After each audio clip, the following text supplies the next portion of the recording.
الشخص المؤذي ده مش قريبك ومفيش بينك وبينه اي صلة قرابة او دم، يا ريت تقطع علاقتك بيه حالا. وما تقوليش لا ده صديقي من زمان، ده حبيبي، ده حب العمر، ده عشرة من زمان.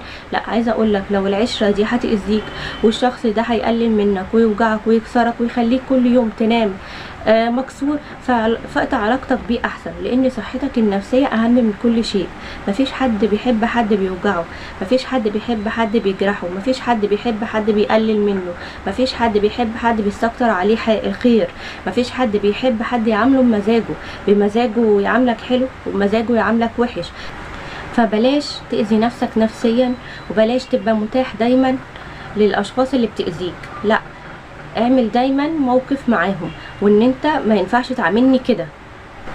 ارجوك ارجوك كفايه، ابعد عن اي شخص بيأذيك، ابعد عن اي شخص بيوجعك، لان صحتك النفسيه وراحتك